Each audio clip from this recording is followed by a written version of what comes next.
Mind और brain को समझना कृष्णमूर्ति के नज़रिए से। आज मैं आपको एक ऐसे टॉपिक पे ले जा रहा हूँ जो हम सब की ज़िंदगी से जुड़ा है, लेकिन हम अक्सर इसके बारे में सीरियसली सोचते नहीं। सवाल है, हमारा माइंड क्या है और क्या माइंड और ब्रेन एक ही चीज़ है या दोनों अलग अलग। और सबसे बड़ी बात, क्या हम अपने माइंड को बिना किसी बायस, बिना किसी सेंटर, बिना किसी मैं के सीधे देख सकते हैं? चलिए इस पे थोड़ा डीपली सोचते हैं, लेकिन सिंपल शब्दों में। माइंड और ब्रेन फर्क क्या है? नंबर 1, सबसे पहले हम ये समझे कि ब्रेन और माइंड में फ़र्क क्या है। ब्रेन तो एक फिज़िकल चीज़ है जो हमारे सर के अंदर है। इसका काम है सोचना, याद रखना, रिएक्ट करना, इमोशंस फील करना, जैसे गुस्सा, दुख, खुशी, जलना, डर, तनाव, अकेलापन, एटसेट्रा। ब्रेन ही हमारे सारे एक्शंस और रिएक्शंस का सेंटर है। लेकिन माइंड क्या है?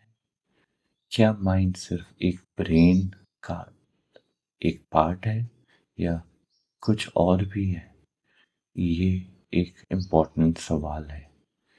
साइंस के हिसाब से ब्रेन तो एक मशीन की तरह है।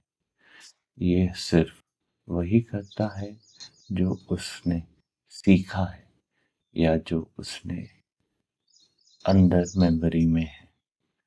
जैसे एक इंजीनियर को दिमाग जिंदगी बाहर इंजीनियरिंग के हिसाब से ही सोचता है, एक बिजनेसमैन पैसा कमाने के हिसाब से, एक स्कॉलर नॉलेज के हिसाब से। मतलब हमारा ब्रेन अपनी पुरानी सोच यानी कंडीशनिंग के हिसाब से ही रिएक्ट करता है। नंबर 2, ब्रेन की लिमिटेशंस, कंडीशनिंग का असर।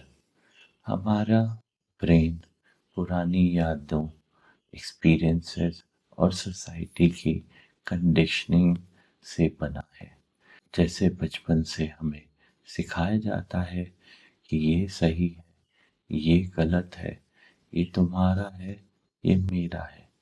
ये सब चीज़ें हमारे ब्रेन को एक फिक्स पैटर्न में डाल देती है। इसलिए जब भी कोई नई सिचुएशन आती है, हम उनको अपनी पुरानी सोच के फिल्टर से देखते हैं। फॉर एग्जाम्पल, अगर आपको बचपन में मैथ्स से डर लगता है, तो आज भी जब आपको कोई कैलकुलेशन करनी पड़ती है तो ब्रेन ऑटोमेटिकली स्ट्रेस फील करता है। या फिर अगर आपको किसी ने धोखा दिया है तो आप हर नए इंसान पर ट्रस्ट नहीं कर पाते। यह सब कंडीशनिंग का रिजल्ट है। नंबर 3, क्या माइंड ब्रेन में ही है? अब सवाल ये है कि माइंड ब्रेन के अंदर ही है? जैसे क्या प्यार या लव ब्रेन के अंदर होता है? अगर प्यार सिर्फ ब्रेन का एक फंक्शन है तो वो भी लिमिटेड हो जाएगा, क्योंकि ब्रेन तो कंडीशनिंग से भरा है। लेकिन असली प्यार या असली कंपैशन क्या कभी लिमिटेड हो सकता है? कृष्णमूर्ति कहते हैं, असली प्यार या असली दया, कंपैशन किसी बाउंड्री में नहीं बांधा जा सकता। वो ब्रेन की लिमिटेशन से बाहर है। यानी माइंड शायद ब्रेन से बाहर भी हो सकता है, एक ऐसी स्पेस जहाँ पे इनफाइनाइट इंटेलिजेंस हो, जहाँ पे कोई बाउंड्री नहीं हो। नंबर 4, क्या हम अपने माइंड को सीधा देख सकते हैं? यह सबसे मुश्किल और इंटरेस्टिंग सवाल है। क्या हम अपने माइंड को बिना किसी सेंटर बिना किसी मैं के सीधा देख सकते हैं, जैसे हम एक फूल को देखते हैं बिना सोच के, बिना जज के, सिर्फ उसकी खूबसूरती महसूस करते हैं। क्या वैसे ही हम अपने माइंड को ऑब्जर्व कर सकते हैं? अक्सर जब हम अपने अंदर देखते हैं तो एक ऑब्जर्वर होता है, जैसे मैं देख रहा हूँ अपने थॉट्स को। लेकिन कृष्णमूर्ति कहते हैं जब तक ये मैं है तब तक असली ऑब्जर्वेशन पॉसिबल नहीं है, क्योंकि ये मैं भी तो ब्रेन की कंडीशनिंग का रिजल्ट है। नंबर 5, ऑब्जर्वर और ऑब्जर्व्ड का क्या डिवाइड है। हमारी सबसे बड़ी प्रॉब्लम ये है कि हम खुद को अलग समझते हैं और अपने थॉट्स को अलग। जैसे मैं गुस्सा हो रहा हूँ या मैं सोच रहा हूँ, लेकिन असल में ये दोनों एक ही प्रोसेस का पार्ट है। जब हम बिना किसी डिवाइड के, बिना किसी मैं के सिर्फ ऑब्जर्व करते हैं, तब हम अपने माइंड को समझ पाते हैं। ये वैसे ही है जैसे आप एक रिवर को देख रहे हैं। ना आप रिवर हैं, ना आप ऑब्जर्वर हैं, बस दोनों एक एक्सपीरियंस हो रहा है। नंबर 6, रियल टाइम एग्जाम्पल से समझें। चलिए कुछ एग्जाम्पल्स लेते हैं। गुस्सा। जब आपको गुस्सा आता है, अक्सर आप सोचते हैं मैं गुस्सा हूँ, लेकिन अगर आप सिर्फ ऑब्जर्व करते हुए करें कि गुस्सा आ रहा है बिना उसे अपने साथ जोड़े, तो आप देख पाएंगे कि वो गुस्सा खुद ही आता है और चला भी जाता है। जेलसी। किसी की सक्सेस देख के जलन महसूस हो रहा है। अगर आप उस मोमेंट को बिना जज किए सिर्फ देखें, तो आपको समझ आएगा कि ये फीलिंग भी टेम्पररी है और ये भी आपके पुराने एक्सपीरियंसेस से आई है। खुशी। जब आप बिना वजह खुश हो जाते हैं, तो उस फीलिंग को भी ऑब्जर्व करो, ना उसे पकड़ो, ना उसे एनालाइज करो, बस महसूस करो। ये सब एग्जाम्पल्स दिखाते हैं कि हमारी फीलिंग्स, थॉट्स, एक्शंस सब एक ही प्रोसेस का पार्ट है। जब हम इन्हें बिना मैं के ऑब्जर्व करते हैं, तो हमारी अंडरस्टैंडिंग डीप हो जाती है। नंबर 7, क्या हम अपनी कंडीशनिंग से फ्री हो सकते हैं?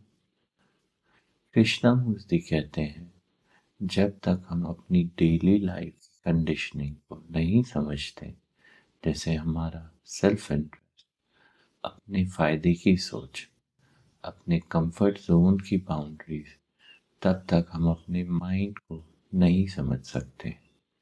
लेकिन अगर हम एक मोमेंट के लिए भी अपनी सोच, अपने रिएक्शन, अपने इमोशंस को बिना जज किए देख लें, तो एक फ्रीडम का एक्सपीरियंस होता है। ये फ्रीडम कोई इमेजिनेशन नहीं है, ये रियल है और ये तभी मिलती है जब हम अपने लिमिटेशंस को ऑनेस्टली देखते हैं। नंबर 8, माइंड के पोटेंशियल, लव और कंपैशन। अगर माइंड सच में ब्रेन से बाहर है, तो उसका पोटेंशियल अनलिमिटेड है। कृष्णमूर्ति कहते हैं असली लव या असली कंपैशन किसी बाउंड्री में नहीं बंधा होता। जैसे एक माँ का प्यार सिर्फ अपने बच्चे तक सीमित नहीं होता, वो एक फीलिंग है जो हर किसी के लिए हो सकती है। ये माइंड का असली पोटेंशियल है, एक ऐसी इंटेलिजेंस जो किसी भी लिमिटेशन से फ्री है। Number 9, practical tips. अपने माइंड को कैसे ऑब्जर्व करें। डेली प्रैक्टिस, रोज कुछ मिनट्स के लिए शांत बैठो और अपने थॉट्स, फीलिंग्स को बिना जज किए ऑब्जर्व करो। जब भी कोई स्ट्रॉन्ग इमोशन आए, उसे पकड़ने की कोशिश मत करो, ना ही उसे भगाओ। बस देखो कि वो आता है, रहता है और चला जाता है। अपनी कंडीशनिंग को नोटिस करो। जब भी आप किसी सिचुएशन में रिएक्ट करो, सोचो, क्या ये रिएक्शन मेरी पुरानी सोच का रिजल्ट है? सेल्फ इंटरेस्ट को समझो, क्या मैं जो कर रहा हूँ वो सिर्फ अपने फायदे के लिए है? नंबर 10, इन सब का निष्कर्ष यानी कंक्लूजन, माइंड की रियल अंडरस्टैंडिंग। एंड में कृष्णा मूर्ति यही कहते हैं कि माइंड एक एक्स्ट्रा ऑर्डिनरी चीज है, लेकिन उसे समझने के लिए हमें अपनी पुरानी सोच, अपनी कंडीशनिंग, अपने मैं को साइड पे रखना होगा। जब हम अपने माइंड को बिना किसी सेंटर के, बिना किसी बायस के ऑब्जर्व करते हैं, तो हमारी अंडरस्टैंडिंग रियल होती है। ये प्रोसेस एक दिन में नहीं होता है, लेकिन अगर आप ऑनेस्टली अपने माइंड को ऑब्जर्व करते रहेंगे, तो धीरे धीरे आपको अपने अंदर एक नई क्लैरिटी और फ्रीडम महसूस होगी। तो दोस्तों, अगली बार जब आपको कोई स्ट्रॉन्ग इमोशन आए या आपकी किसी सिचुएशन में रिएक्ट कर रहे हो, तो 1 मिनट के लिए रुक कर ऑब्जर्व करो। शायद आपको अपने माइंड के बारे में कुछ नया समझ आए। आपको ये टॉपिक कैसा लगा? क्या आपने कभी अपने माइंड को इस तरह ऑब्जर्व किया है? अपने थॉट्स कमेंट्स में ज़रूर शेयर करें। अगर ये वीडियो पसंद आए तो लाइक करें, सब्सक्राइब करें और अपने दोस्तों के साथ शेयर ज़रूर करें। Thank you.